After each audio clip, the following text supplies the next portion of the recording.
Boa tarde a quem nos ouve do Brasil e boa tarde também a todos os portugueses que se juntam a mais este evento das 24 horas da paz. Quarta edição das 24 horas da paz, com o apoio da SQL Paz, organização criada e mantida pela comunidade de mais de 10 mil seguidores. Queremos agradecer também aqui aos nossos patrocinadores que nos ofereceram prémios que serão sorteados no final de cada dia a quem preencher o questionário que irá surgir no final de cada sessão. Queria também falar aqui sobre os dois próximos eventos da SQL Saturday no Brasil, em Brasília, já no próximo fim de semana, 21 de novembro, e em Lisboa, Portugal, em 20 de fevereiro de 2016. Eventos a não perder. E agora deixo-vos com o Vítor Tomás, que irá falar sobre SQL Database em Azure. Vítor, tens a palavra. Ok, obrigado. Olá a todos, muito bem-vindos. Desde já, meu obrigado à organização por mais um convite e pelo tempo que eles dispuseram, no fundo, a organizar mais este evento.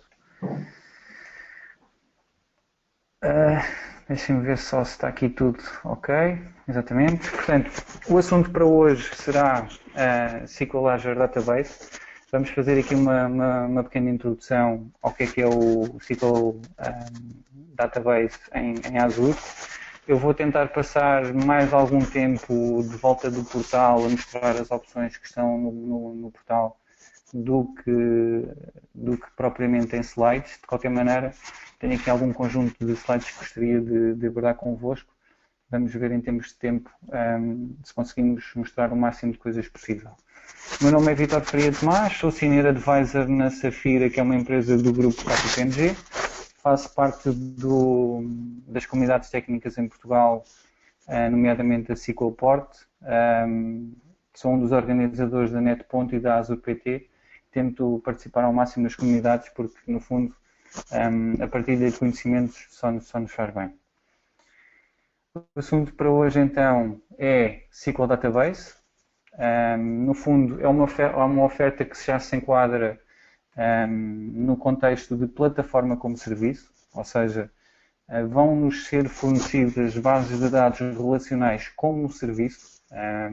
Grosso modo, eu pago aquilo que uso e não tenho que me preocupar com a administração, assim, de forma muito geral, é isso que acontece.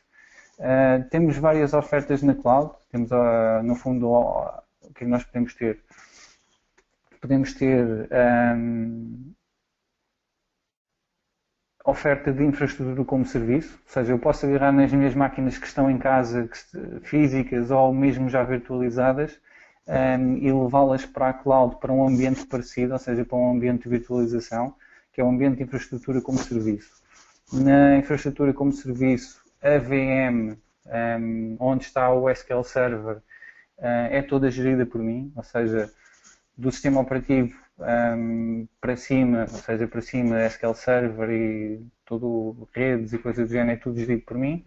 A parte do hardware é gerido pela Microsoft. Nesta oferta de SQL Database, é uma oferta de plataforma como serviço, eu só vou ter que me preocupar em gerir, no fundo, a instância e os dados dessas instâncias e não propriamente o sistema operativo e o próprio SQL Server fica completamente abstraído nesta oferta. Portanto, falando um bocadinho da arquitetura, para começarmos a perceber, no fundo, que peças compõem este serviço. Na realidade, vamos começar aqui com essas duas diferenças. Portanto, um servidor em SQL Database não é uma máquina. Neste caso, trata-se de um servidor lógico um servidor que controla, no fundo, acessos e a parte também do billing, de cobrar o que eu uso a nível de SQL Database, ao passo que nós estamos habituados no SQL Server nativo a ter uma máquina com o SQL Server instalado. Neste caso, o servidor é apenas um servidor lógico e não é considerado um servidor físico. Uma base de dados em SQL Database é, no fundo, o endpoint TDS, no fundo, a linguagem do SQL Server, onde eu me ligo e depois faço operações. Portanto, é ainda baseado no SQL Server, ou melhor, tem por base o SQL Server, na última versão do SQL Database, que vai na V12, portanto é uma versão par com o SQL Server 2014. Como eu já tinha dito, é um serviço 100% gerido pelo data center da Microsoft. E depois tem aqui um conjunto de features como alta disponibilidade, disaster recovery, backups, uma série de conjuntos de serviços já de nível empresarial que nos são oferecidos out of the box. Depois podemos ainda fazer scale out com Elastic Scale. O próprio serviço SQL Database tem, no fundo, um escalonamento vertical com vários tamanhos de base de dados que nós podemos escolher. Podemos escolher desde uma versão básica muito barata e muito simples até um premium que a custar uns bons milhares de euros por mês. Portanto, existem aqui vários níveis de performance. Podemos também fazer escalonamento horizontal através do Elastic Scale. No final ainda vamos falar um bocadinho de Elastic Scale e para poder perceber também um bocadinho mais o que é que está aqui disponível. Tem um SLA de 99.99, ou seja, tem um SLA muito interessante e é constituído, vamos falar um bocadinho de arquitetura, mas tem muito a ver com o número de réplicas que são mantidas dentro de um próprio data center. Para garantir o SLA de 99.99, existe uma base de dados principal e depois existe um conjunto de 2 ou mais réplicas onde estão cópias das nossas bases de dados. Ou seja, caso aconteça um problema com uma máquina que aloja a nossa base de dados principal, por exemplo, uma das secundárias pode ser promovida à primária e o nosso serviço nunca fica indisponível. Ou seja, grosso modo, quando nós pedimos uma base de dados ao SQL Database, na realidade existem pelo menos 3 máquinas distintas, físicas, a alojar 3 cópias distintas da nossa base de dados. Ou seja, às vezes olhamos um bocadinho também para o preço do SQL Database sem ter isto em conta. Ou seja, há uma base de dados, uma máquina que está a suportar. Não, na realidade até estão 3, pelo menos, a suportar os nossos dados e depois o preço também naturalmente terá que ter isso em conta. A nível da arquitetura, portanto, as nossas aplicações são consideradas client layer, ok? Basicamente, Management Studio, aplicações de .NET, PHP, qualquer linguagem que falem TDS são, no fundo, caracterizados nesta layer de cliente. Depois, já dentro do próprio serviço, temos, no fundo, a Service Layer, onde trata do provisionamento das bases de dados, trata, no fundo, da parte de cobrança dos valores e da monitorização e também redirecionamento das connections para os hosts físicos onde estão, na realidade, as nossas bases de dados. Okay? No fundo, é o primeiro, no fundo, é o entry point deste serviço todo, que depois, consoante o cliente que faz o pedido, ele vai redirecionar para a parte mais física, onde estão realmente os dados, para obter os dados. De seguida, aparece-nos então a Platform Layer. A Platform Layer é onde está instalado, no fundo, o SQL Database, o SQL Server, aliás, uma versão específica do SQL Server, mas trata-se de SQL Server. É controlado por SQL Database Fabric, portanto, Nós não temos que nos preocupar com se o Windows está atualizado, se não está, se o próprio SQL Server está atualizado, se não está, patches, coisas desse género. É tudo tratado pelo Fabric e pelo serviço de gestão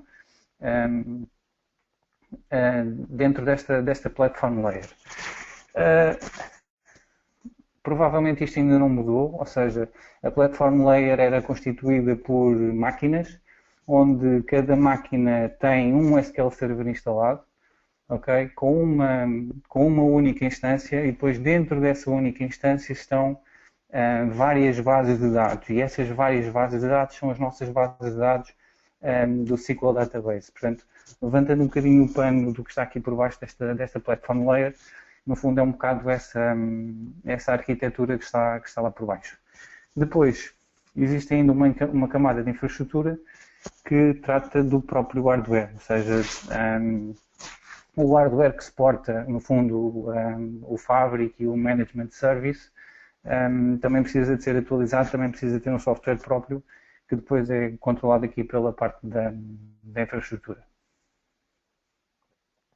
E, no fundo, o conjunto destas três camadas é o SQL Database, ok?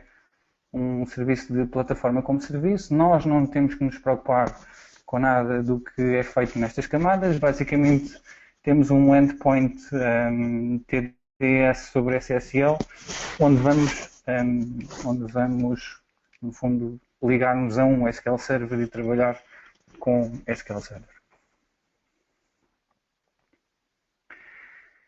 Um SQL Database Server, no fundo, é o que contém, no fundo, o catálogo das nossas bases de dados. É que nós ligamos-nos através de um Full Codefined Domain Name, que neste caso diz aqui que é gerado automaticamente, mas no novo portal até já é possível escolher, no fundo, este nome. Será um nome.database.windows.net, portanto, será, no fundo, esta connection string onde nós nos vamos ligar, e ao criar um servidor SQL Database existe apenas uma master database para, no fundo, controlar todas as bases de dados efetivas que depois nós vamos criar. Esta master database não tem custo e serve apenas para de suporte a todo o controle que o servidor precisa de fazer a nível de permissões e coisas desse género para as bases de dados de SQL Database que nós vamos criar neste servidor. Um pormenor importante relativamente à conexão, portanto, por omissão, o servidor de SQL Database está fechado para o exterior, inclusivamente para outros serviços dentro do mesmo data center. Ou seja, vocês vão criar um servidor e ele está fechado. É preciso dizer que nós queremos que, por exemplo, os outros serviços dentro do mesmo data center possam aceder a esta base de dados. Por exemplo, se quiserem criar um website que aceda à base de dados, vocês têm que ter na firewall configurado que os serviços internos do Azure podem aceder a esta base de dados, senão não vão conseguir. Depois, podemos adicionar, e já vamos ver isto aqui na demo que eu vou fazer, temos que adicionar um conjunto de ranges de endereços IP que nós vamos poder dizer que acedem a este servidor. Ainda é possível um nível mais a seguir, que é dentro de cada base de dados também fazer essa configuração, ou seja, dizer que depois dentro de um range, há um range mais pequeno que pode aceder no fundo à nossa base de dados. Como é que eu crio servidores e como é que eu crio bases de dados? Posso usar o portal, neste caso estão a ver uma imagem que será o novo portal. Posso usar o portal mais antigo, que no fundo ainda é o portal de produção. O outro portal é um portal que está em preview. Há muita coisa que só é neste momento lançada no novo portal. Aconselho-vos a dar no novo portal. De qualquer maneira, o portal que está em produção neste momento é este que vocês estão a ver aí na imagem, e já vamos dar lá mais no fundo, uma voltinha. Ainda é possível criar base de dados através de PowerShell, que serve principalmente, no meu ponto de vista, para automatizar a criação de servidores de base de dados. podemos ainda usar as command line, mesmo processo. No fundo, vamos agora então mostrar um bocadinho do que é os portais, como é que nós queremos aceder a isto. Portanto, eu vou passar aqui para o portal. Este é o portal que está em produção neste momento, não é o portal de preview, mas é o primeiro portal que vocês vão ter acesso a uma nova conta de Azure. Portanto, criar uma base de dados, faço new, reparem que depois existe aqui um conjunto variado de opções, ok? O que nos interessa está aqui nos data service e chama-se SQL Database, ok? Podemos fazer uma criação rápida, uma criação custom ou até importar.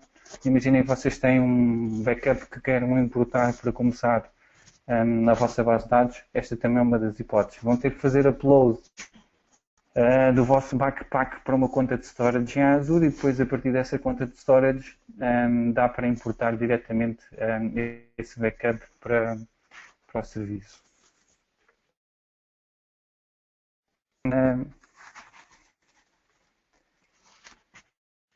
No fundo, database, o nome da base de dados, qual é a subscrição para esta, depois temos vários níveis de performance que podemos escolher. Eu no portal novo já vou mostrar melhor esta situação. E existiu anteriormente duas edições Web Business que já foram retiradas, portanto tratava-se de uma oferta em que no fundo nos era cobrado por espaço da base de dados, ou seja, quanto mais espaço de base de dados eu consumisse, maior eu pagava. No entanto, tinha um problema a nível de recursos, que era quanto os recursos eram partilhados com outros clientes. Okay? No exemplo da arquitetura que eu disse, a nível físico, grosso modo, existia um servidor com uma instância de SQL Server lá dentro, que depois teria várias bases de dados, que no fundo são as SQL Databases. O que acontece é que eram criadas até 650 bases de dados por cada servidor físico e no fundo teríamos no limite 650 clientes a competir pelos recursos dessa máquina. A Microsoft achou, através também do feedback das pessoas, que esta não era a oferta ideal, então lançou estas novas Service Tiers, em que, no fundo, eu vou poder escolher logo à cabeça qual é o nível de performance que eu desejo, e esse nível de performance é dedicado só para mim. Portanto, eu vou reservar, no fundo, um bocado da capacidade física da máquina só para mim e tenho a garantia que mais ninguém vai poder utilizar esses recursos e então desta forma tenho um nível de performance que é previsível e sempre igual. Portanto, eu posso escolher criar um novo servidor ou escolher um servidor já existente. Ok, vamos criar aqui um novo servidor. 24 horas de PS.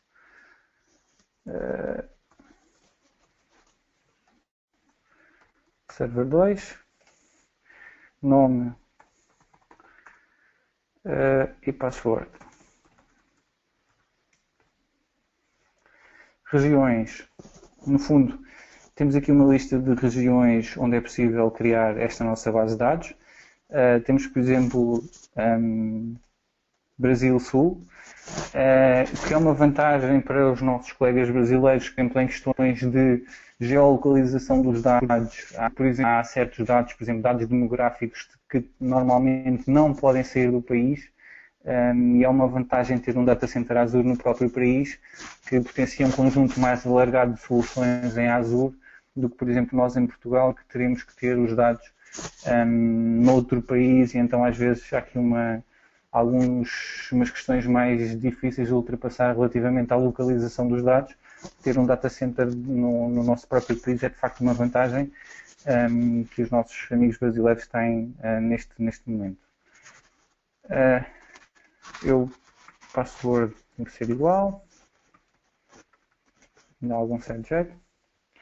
Portanto, reparem que eu já vou criar na versão 12 do SQL Database, ok? É a versão mais recente que está disponível. E como podem ver, deu aqui um erro. Ok. Infelizmente, Brasil Sul não dá para criar bases de dados na versão 12 neste momento.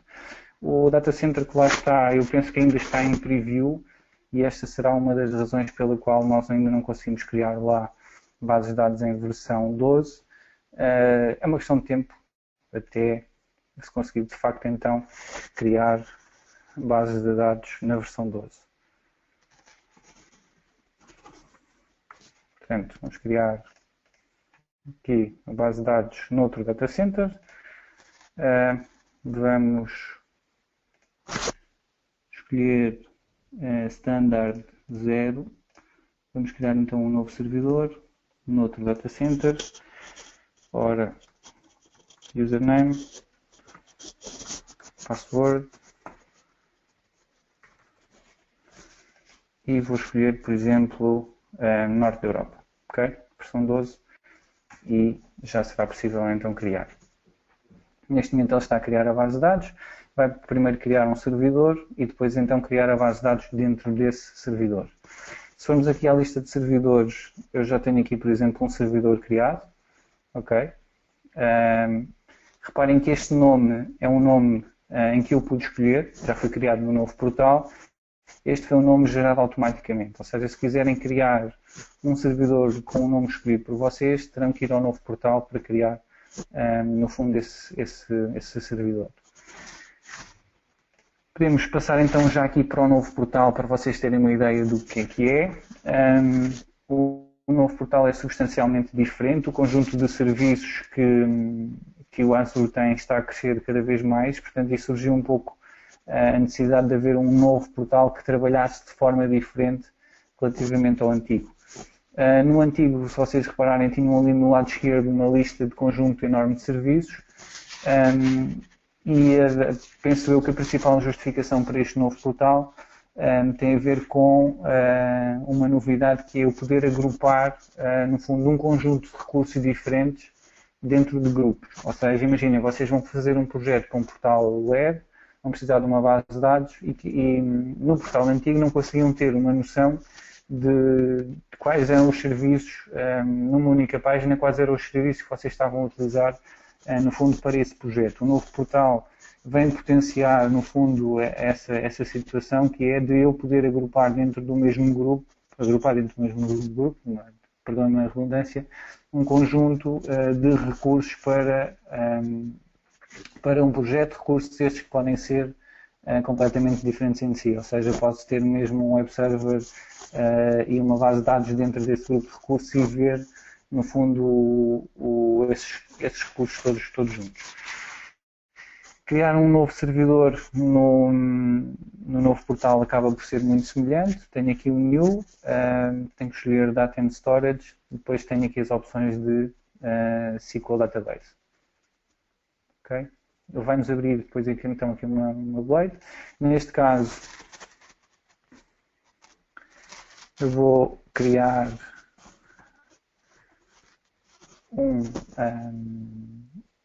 uma nova base de dados. Vou escolher o servidor, ok? Posso escolher um servidor já existente ou posso escolher um novo servidor. Neste caso, eu vou optar por criar um novo servidor e então reparem aqui que eu consigo escolher o nome do servidor. Vou escolher passo demo 1 e então vou conseguir escolher eu o próprio servidor. Vou escolher aqui então também aqui uma localização diferente. Portanto, vou escolher novamente Norte da Europa. Ok. Vou escolher que quero na versão 12. Portanto, já no fundo criei um servidor novo. Posso partir de uma base de dados em limpa ou posso partir de uma base de dados em que tenho num backup, ou existe agora aqui a possibilidade no novo portal de partir de uma base de dados de exemplo.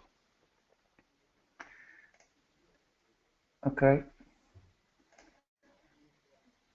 A base de dados de exemplo que eu vou escolher tem aqui a AdventureWorks já na versão 12.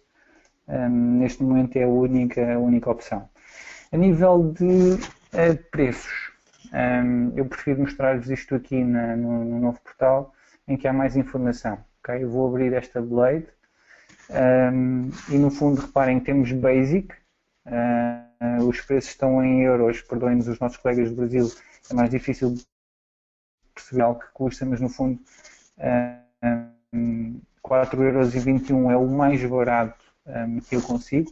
Este tem uma capacidade de 5 DTUs. Aqui o conceito de DTU acaba por ser um pouco importante para conseguirmos comparar a performance entre eles e não tanto em relação a outra coisa, por exemplo, que tenhamos em casa.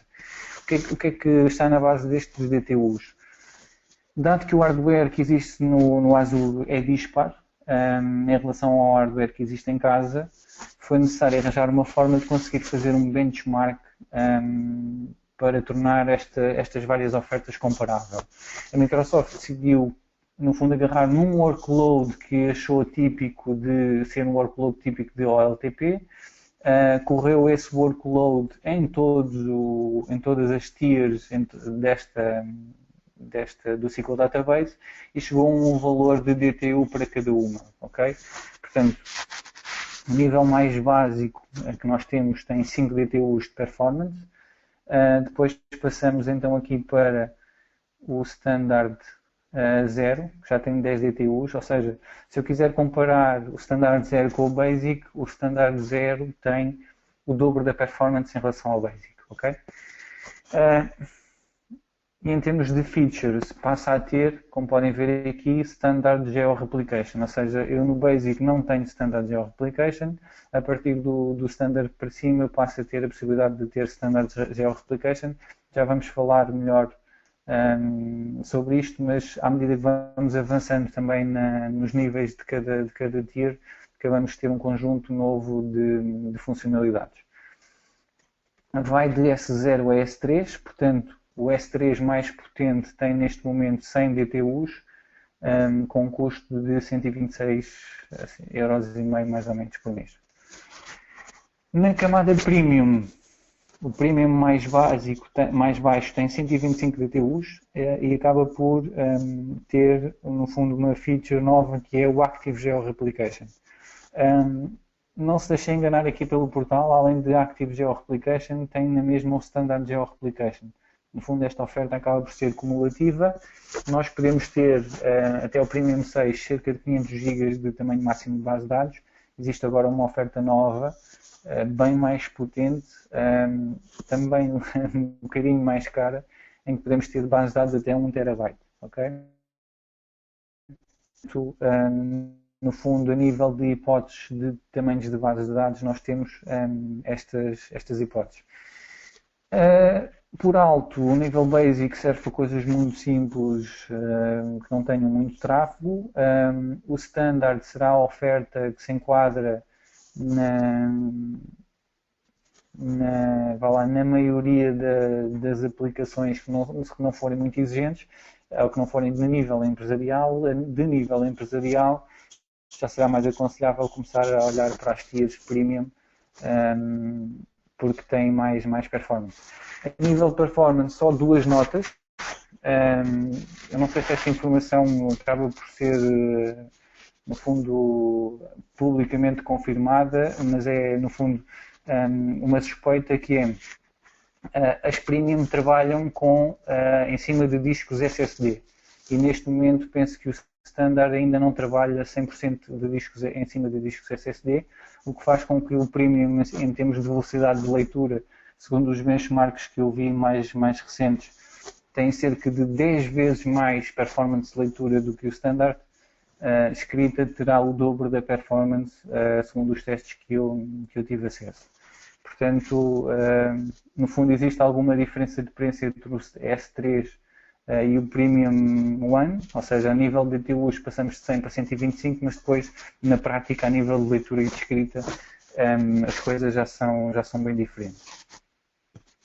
Vou escolher no fundo aqui uma standard 0, chega para a demo. E, no fundo, aqui está o conceito de grupo de recursos. Okay? Eu posso usar um grupo de recursos ou criar um novo. Okay? Eu vou criar um grupo de recursos novo. E neste momento eu posso depois, mais tarde, imaginem querer agrupar um website ou outro serviço qualquer a este grupo de recursos e ver, no fundo, por projeto como um todo, este conjunto de recursos, de features que eu estou a usar para cada projeto. Portanto, ele está a criar o servidor de base de dados.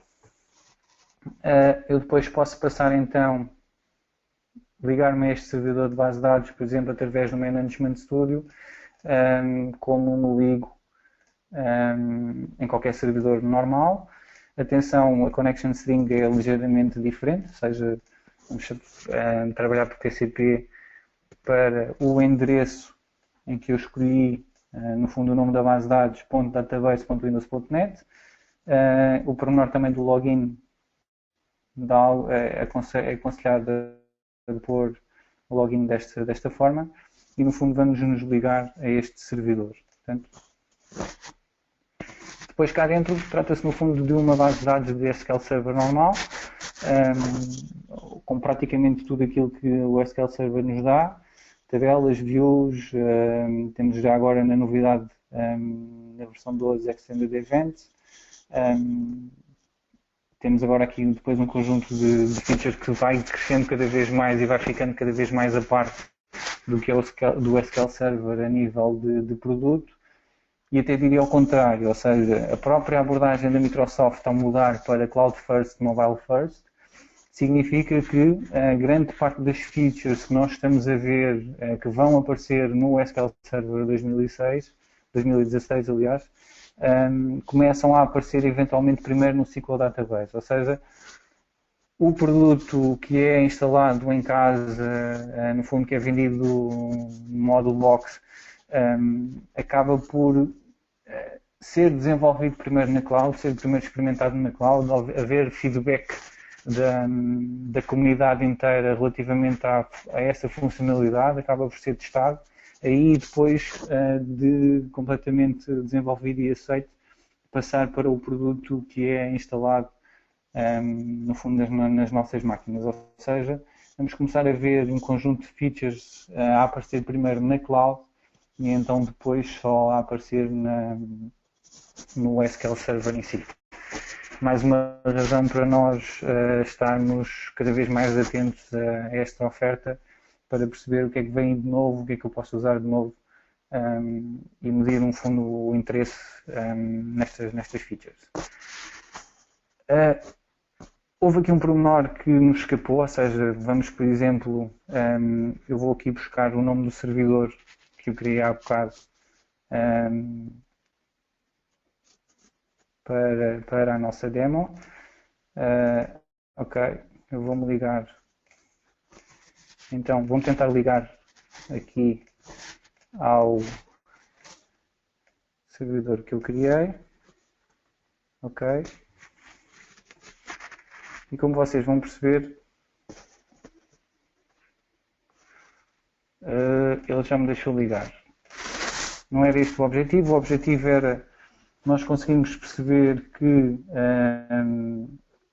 é necessário vir ao portal, dar as permissões a nível da base de dados. Eu vou-vos mostrar onde é que isso é feito. Ou seja, vou mudar aqui então para o portal. Na parte das bases de dados, nós depois temos aqui então, no fundo, os nossos servidores, e é dentro dos nossos servidores que nós vamos configurar quais são os endereços IP que podem aceder a esta base de dados, ok? Reparem que por omissão já vem aberto a firewall para os serviços do próprio Windows Azure, ou seja, eu quando criei a base de dados havia lá uma checkbox em que dizia eu quero abrir a firewall para os serviços de Azure, por isso é que este ficou automaticamente ativo, senão ficaria tudo fechado e nada conseguiria aceder a esta base de dados. Este portal diz-nos ainda qual é o nosso IP atual. Eu posso, por exemplo, adicionar o meu IP atual à lista de IPs preferidos, ou então criar aqui uma regra e definir, no fundo, um range de IPs ao qual pode aceder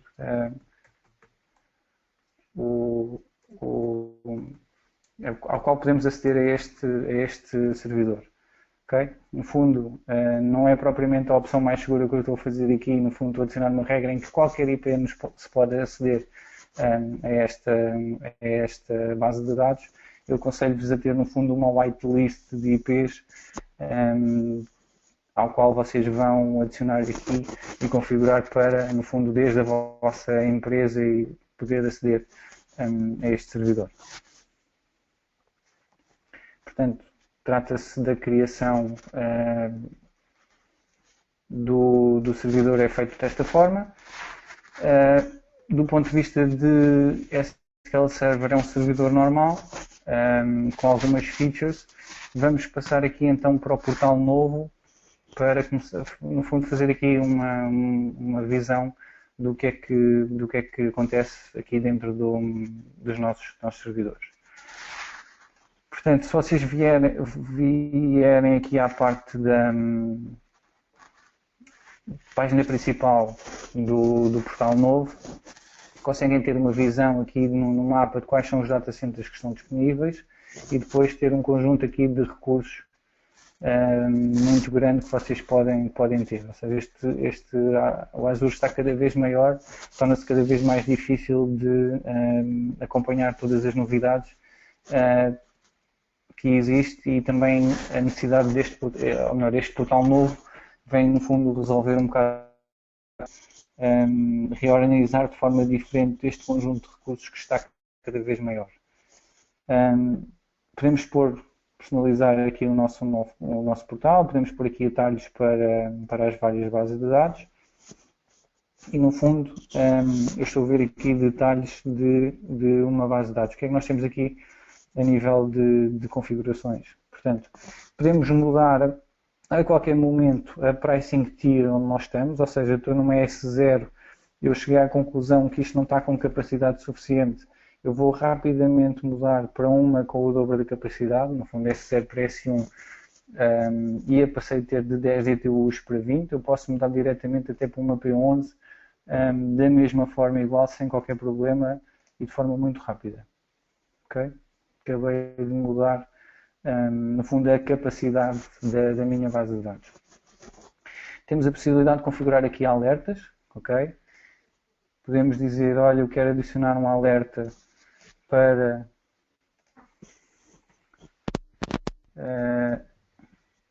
quando o meu nível de DTU, a nível de percentagem, for maior do que, vamos imaginar, 90% nos últimos 5 minutos, para administradores a avisar que, atenção, que isto já está acima dos 90% há mais de 5 minutos, pode haver aqui algum problema, ok?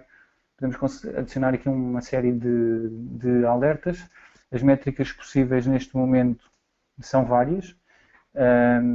Conexões falhadas, conexões com sucesso. Aconselho principalmente que olhem para a parte do CPU, Log I/O, Data I/O, para perceber, no fundo, o que é que está a acontecer com o vosso servidor, caso exista algum pico na vossa base de dados, serem logo alertados o mais depressa possível. Ok, vou fechar isto e não guardar.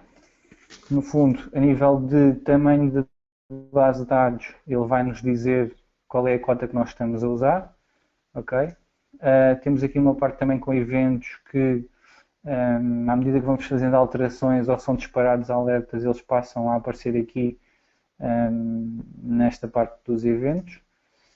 Temos a georreplicação, em que eu, neste caso, estou na tier standard e apenas posso fazer georreplicação para uma localidade, para uma localização que esteja a par da localização onde eu estou, ou seja, neste momento eu só posso fazer para West Europe, ok?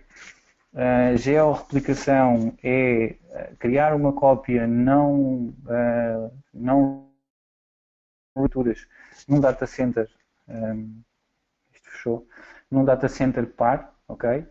Na parte premium já começa a aparecer o Active Georeplication, em que eu já posso escolher qual é o data center onde eu vou fazer a georreplicação, e a parte do ativo significa que eu posso fazer leituras em cima dessa base de dados, ok? Eu consigo misturar as duas coisas, ou seja, eu posso configurar georreplicação para uma localização e depois vários Active Georeplications para outras localizações. Portanto, reparem que aqui a opção é só não legível. A partir do momento em que vocês passam para o Active Georeplication disponível então na Premium, vocês já passam a poder ativar réplicas secundárias em que é possível fazer leituras. Isto é muito bom para balanceamento de cargas, para pôr a correr reportings, para pôr os dados mais próximos de outros clientes, noutras geografias, tem vários cenários de utilização. Reparem, quanto tempo é que demora montar uma infraestrutura destas no SQL Server nativo? Okay, demora algum tempo, dá algum trabalho, e é uma coisa que vocês com 2, 3, 4 cliques conseguem ativar e ficam com isto a funcionar praticamente out of the box. É mais uma das vantagens de ter SQL Database como um serviço. Ora, continuando, outro serviço que está em preview chama-se o Index Advisor, ou seja, vocês ativam isto e passado cerca de 7 dias vão começar a receber notificações de indexes que o Azure acha que vocês deviam criar. Ou seja, ele vai estar atento às operações que vocês estão a fazer em cima da base de dados e sugerir algumas recomendações a essa base de dados. Isto acaba por ser um conceito muito interessante. A Microsoft acaba por ter acesso de forma devidamente anonimizada, mas a um conjunto de operações que são feitas em cima das bases de dados e de como é que as bases de dados estão a funcionar e, no fundo, sugerir um conjunto de configurações que nos vai permitir ter uma maior performance na nossa base de dados. No fundo, temos então Auditing. Auditing já é uma feature que já está disponível há mais tempo. Eu posso, basicamente, Auditing é, neste caso, é feito um log de todas as operações que são realizadas na base de dados e este log é feito para a storage de Azure. Okay? Este log que é feito para storage de Azure depois é possível de ser consultado diretamente, apesar da informação não ser muito boa de tratar. Depois existe ainda um Excel que é possível fazer download aqui no portal, já com um conjunto de gráficos e de métricas que é possível usar ligando com Power BI, no fundo configurando o Excel para conseguir aceder à conta de storage. Podemos, através de Power BI, já aceder a um conjunto muito alargado de métricas, de organizações, de gráficos, muito mais interessante do que andar propriamente a olhar diretamente para o que é guardado em storage. No entanto, essa informação está lá e é passível de ser consultada por outro método qualquer. Outra feature que está em preview trata-se então do Threat Detection. A Microsoft tenta então perceber, no fundo, conforme os nossos logs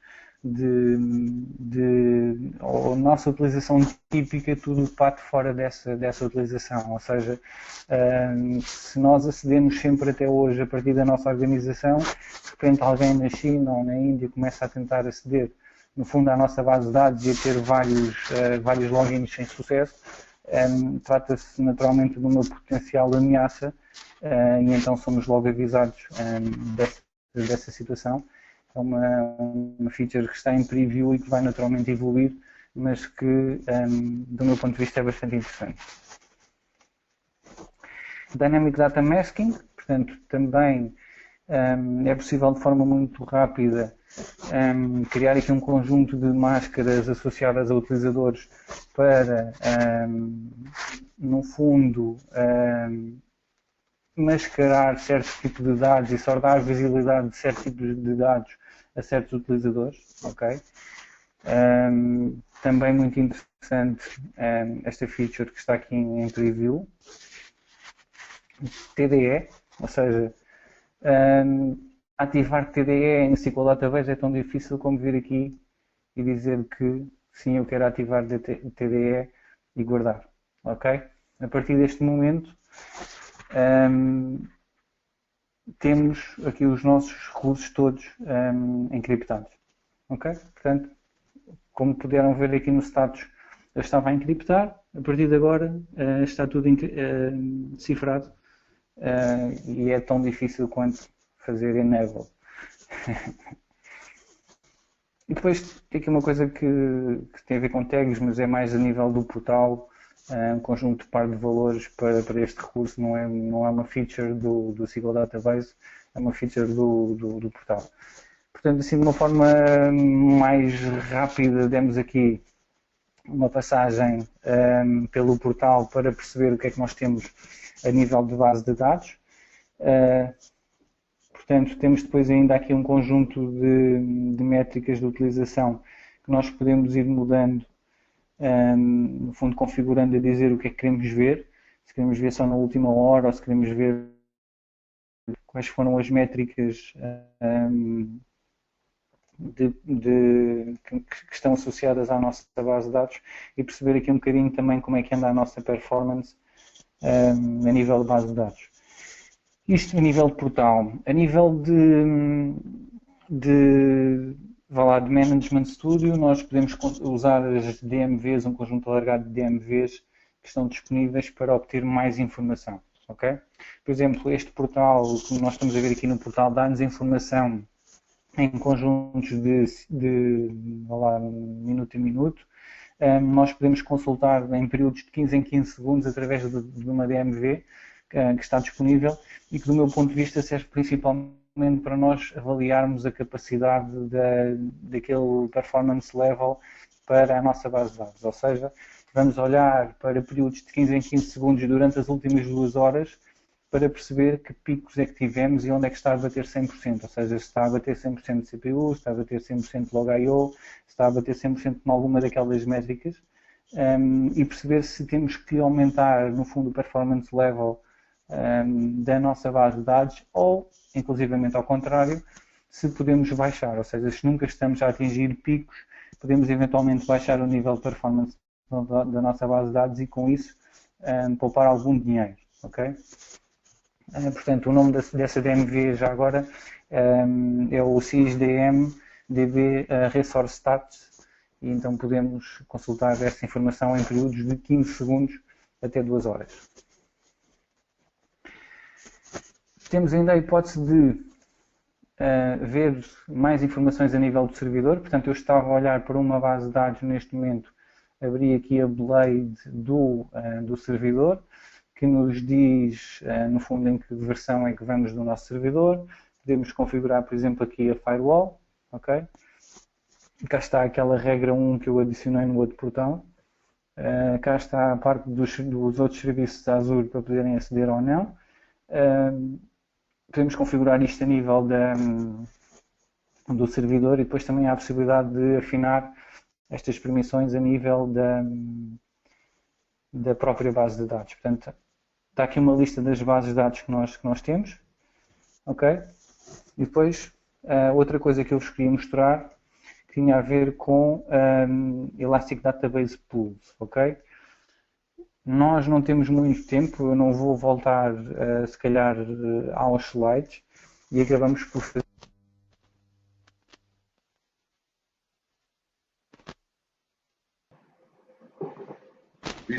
o portal. Sim? Deixámos-te ouvir durante uns segundos. Deixaram-me ouvir durante uns segundos. Ok. Estão-me a ouvir agora? Sim. Ok, portanto, eu não sei em que parte é que perdemos, mas eu vou tentar voltar aqui um bocadinho atrás. No fundo, eu estava a dizer que que não iria gastar muito tempo agora voltando aos slides, iria se calhar preferir continuar no portal, mostrar-vos as coisas que estão disponíveis aqui no portal. Será no fundo uma sessão, um overview mais prático a nível do que é que vocês podem encontrar a nível de portal do que mais teórico. Portanto, outra parte importante que eu acho que devemos falar tem a ver com os Elastic Database Pools. E, no fundo, o que é que se passa com esta situação dos Elastic Database Pools?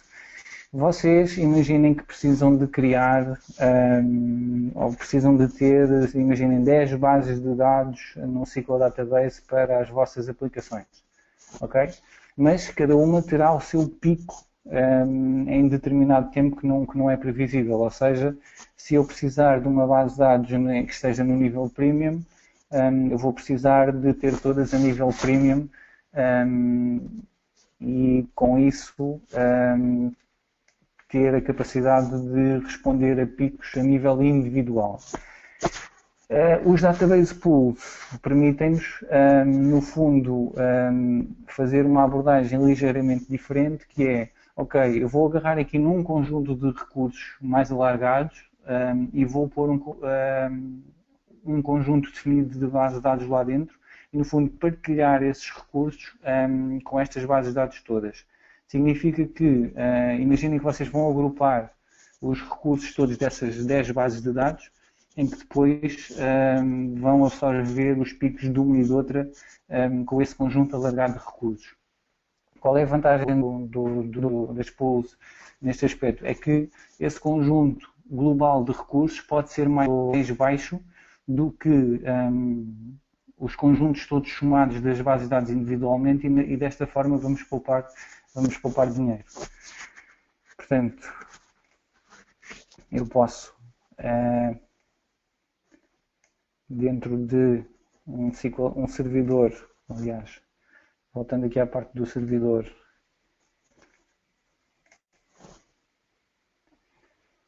criar uma pool, ok?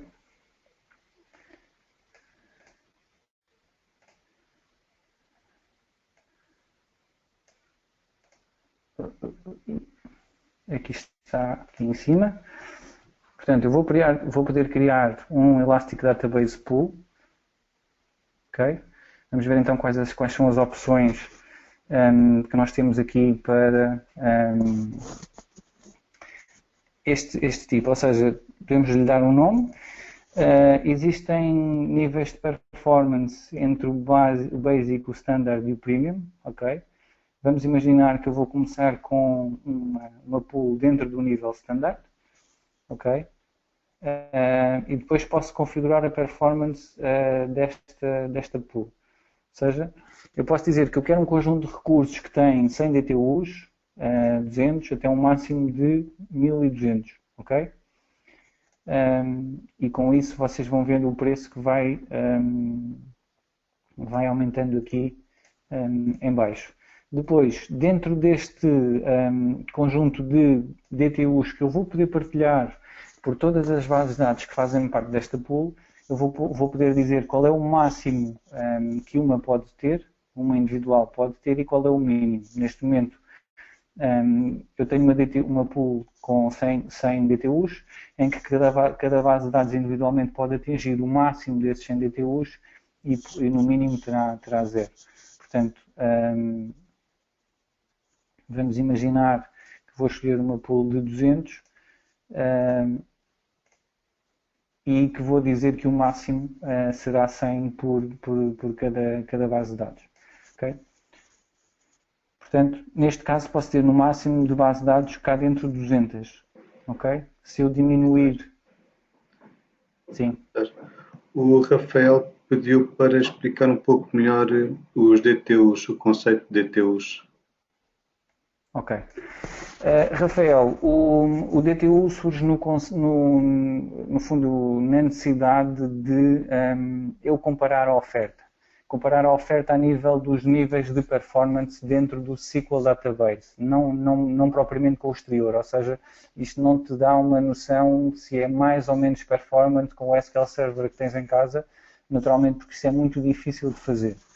Mas dentro do serviço de SQL Database é necessário compreender o que é mais potente e o que é menos potente a nível destas camadas todas. E o que é que eles fizeram? Agarraram num conjunto, num workload que eles consideraram típicos de OLTP, correram esse workload em todas as camadas e chegaram a um valor. Esse valor é o valor de DTU, ou seja, é o valor, no fundo, imagina, é um valor que te espelha a capacidade de leitura, de escrita, de log, de memória e de CPU de uma forma simples em que te dão um valor, ou seja, eles não te dão um valor de DTU para memória, não te dão um valor de DTU para CPU, no fundo é um valor global de performance para aquele nível que é o resultado de correr esse workload em cima daquele performance level. E desta forma tu consegues comparar performance levels, ok? Depois, existem pormenores, informações que acabam por ser muito públicas, mas tu, com o conhecimento que nós temos de SQL Server, conseguimos andar a medir que é quantos CPUs na realidade é que estão alocados, conseguir fazer testes de performance e perceber um pouco aquilo que eu dizia há bocado, que é o storage da Premium é muito mais rápido do que o storage do Standard. Porquê? Porque o Premium certamente estará em SSDs e o Standard não estará, ou ainda não está. Portanto, há depois, dentro de cada performance level, pormenores em relação ao número de CPUs. Okay? Por exemplo, o Premium 2 tem 2 CPUs, a Premium 1 só tem um CPU no schedule. Portanto, há aqui um conjunto de informações extra que nós depois conseguimos obter, mas se quiseres comparar as duas ofertas, comparas a nível de DTU, assim, a nível geral. Quanto é que um DTU corresponde em relação ao que tu tens em casa? Isso não é possível de comparar, porque são coisas completamente diferentes a nível de comparação, ok? Temos 2 minutos. Sim. Ok, vamos então terminar. No fundo, voltando aqui, acabando a conversa aqui dos Elastic Database Pools, é agarrar num conjunto pré-determinado de recursos, que neste caso não estão atribuídos diretamente a uma base de dados, ok? Estão atribuídos a uma pool e depois podemos adicionar várias bases de dados que vão consumir essa pool. Por exemplo, olhando para esta pool, tem no máximo 100 DTUs. Se houver duas bases de dados a requerer 100 DTUs, não vai ser possível. Ou seja, a pool só te vai dar no máximo 100 DTUs com critério de base de dados. Mas normalmente tu também não tens picos, ou não é, se calhar, tens que avaliando cenário a cenário, mas não é normal haver picos ao mesmo tempo de todas as bases de dados, ou seja, e desta forma conseguimos, no fundo, absorver os picos das bases de dados todas, poupando algum dinheiro, ok? Espero que foi uma sessão completamente diferente do que eu tenho feito até agora. Tenho feito sessões mais teóricas em que passamos a sessão a nível de slides. Neste caso eu decidi que seria interessante mostrar no fundo aquilo que vocês podem esperar do portal, onde é que estão as coisas, para no fundo levar-vos a experimentar esta oferta. Vocês devem, se não tiverem contas MSDN, ativar o trial, ok? E experimentar.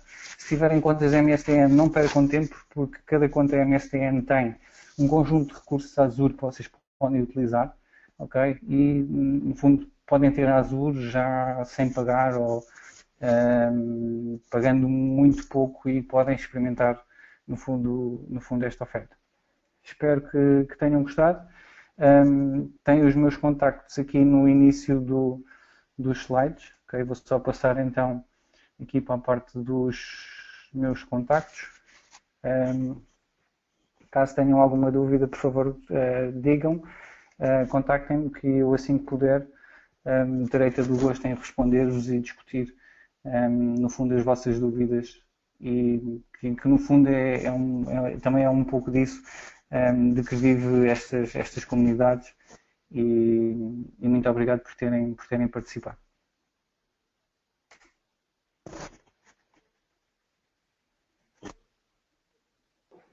Obrigado, Vítor. Obrigado a todas as pessoas que participaram e não percam as próximas sessões. A próxima já deverá estar a começar. E muito obrigado. E serão sorteados prémios no final do dia. Obrigado, Vítor, e até uma próxima. Obrigado, Vítor. Até a próxima.